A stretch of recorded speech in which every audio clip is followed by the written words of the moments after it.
Hey everybody, welcome back to Buckeye Barbecue. So for my money, there's no better cheese for a burger than American cheese.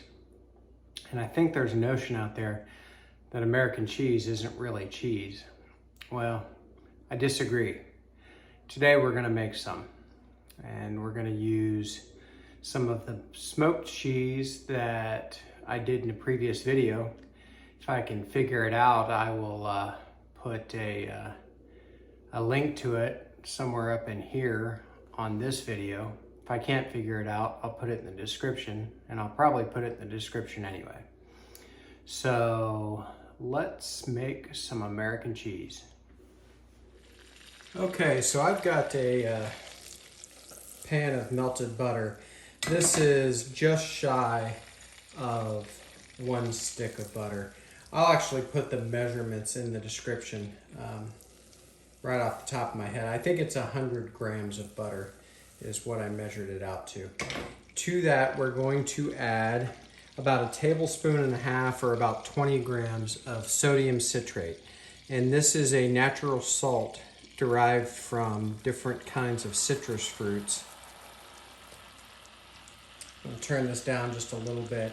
And it is what is going to act as the emulsifier for our American cheese.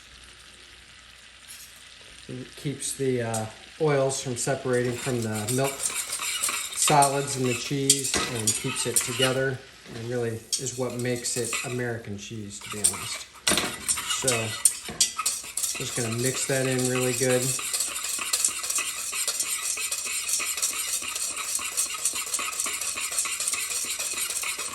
And we're going to need to add around 300 grams measured out of some sort of liquid.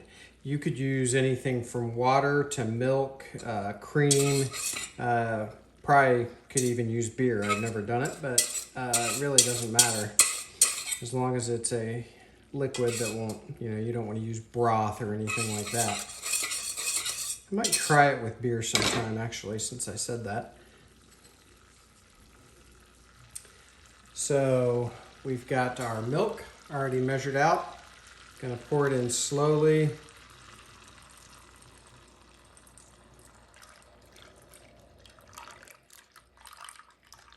Mostly so it doesn't spill. And then we're gonna let that come up to temperature.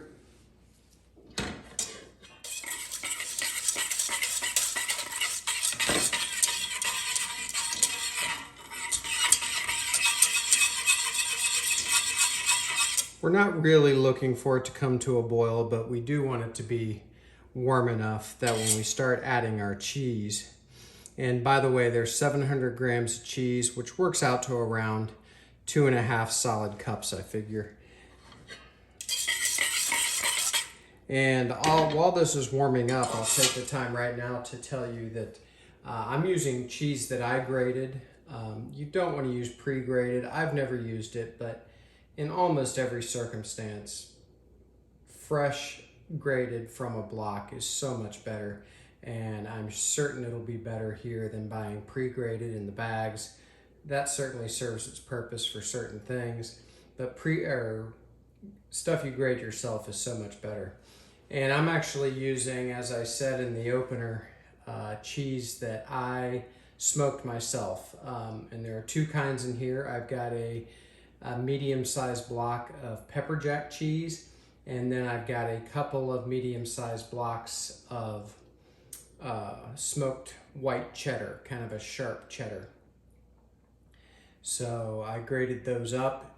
It makes so much more in the pile after you grate it than it looked like in the blocks.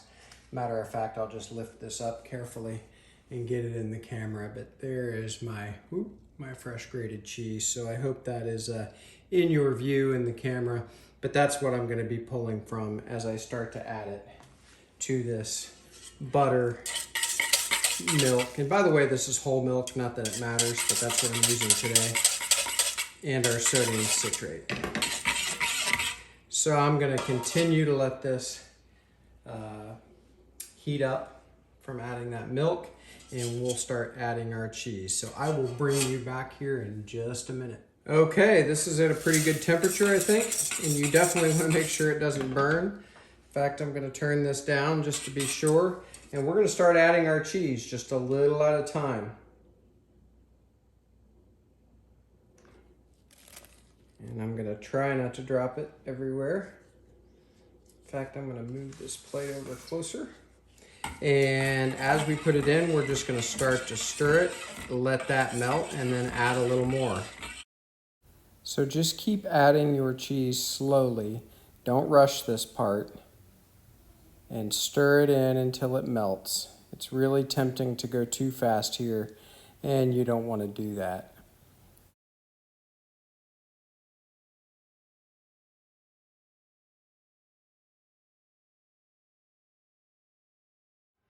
Okay, so we've got all our cheese incorporated. The last step that I'm going to do is I have an immersion blender that I'm just going to smooth this out. Quick note about this, don't go buy an immersion blender if you don't already have one. I've done this without an immersion blender. The first couple of times I did it, I had no immersion blender. So it's a little more work. And it feels like maybe you can't get it smooth enough, but it actually ends up, in my experience, turning out okay. But I do have an immersion blender here now, and so I'm going to just smooth this out. We'll probably start this. It'll be loud, so we'll bring you back when we're done.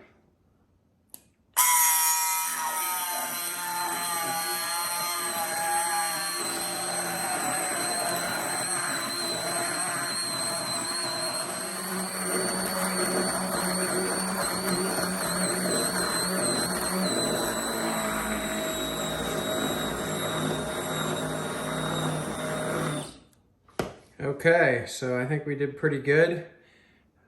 Hope you can see that running off there. So we are ready to package this up. So we will bring you back in a minute. What I am gonna do is let this sit on the stove and cool for just a few minutes.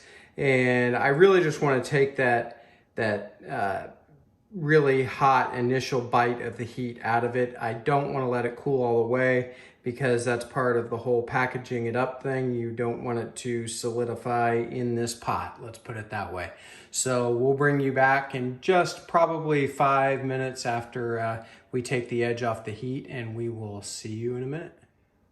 Okay, so I didn't have the best dishes in the world for this. I should have looked before I even started and gotten some nicely shaped Gladware. So I am going to, as a matter of fact, I think I'm going to use this one first.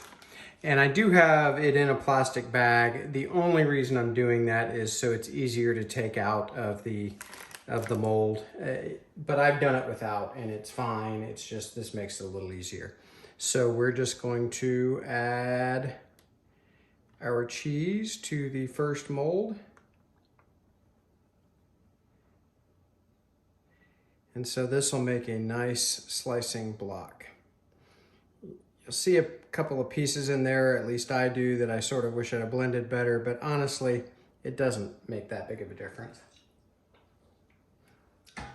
And for the record, that tastes really good.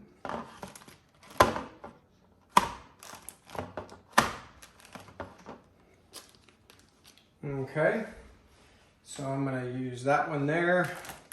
I melted my plastic just a little bit because the iron of the stove was still warm, but no big deal. And I'm just gonna use this, hopefully for the rest of it. We'll see if we have enough space in here. I think we will. And this will end up making kind of a platter of American cheese, but that's okay. I can certainly cut it in half and slice it from there. It'll be fine. I should have gotten a spatula out earlier, but I didn't, so we'll use the whisk as best we can. You can already see it setting up too. And in case you're wondering, yeah, you could make some pretty good queso out of this also.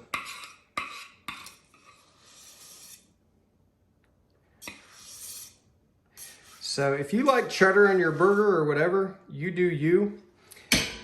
But as far as I'm concerned, there is no other cheese for a burger. I mean, I'll eat it, don't get me wrong, I'll eat other kinds.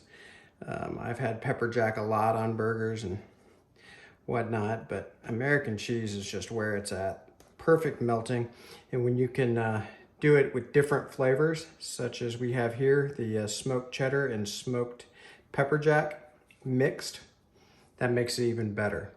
So here's what we're gonna do. I am going to get lids on these, get them in the refrigerator and let them fully cool off. It'll probably be a few hours, and then we will wrap this video up together and see how we did, and we'll see how it tastes.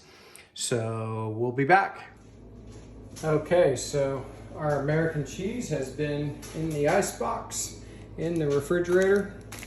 So let's, I just got the small one because I figure the larger one is gonna take longer to set up. So just gonna pull it out of the mold. There. So I'm not super thrilled with the shape. I should have used saran wrap, but we didn't have any that would have helped it have a better shape, but that's not gonna affect the flavor. So I'm just gonna use this cheese cutter and cut off a couple of pieces here.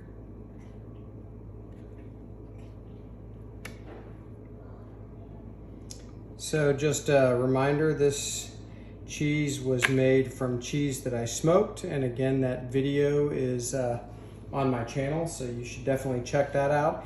It is smoked pepper jack and smoked sharp cheddar mixed. So we'll give it a try.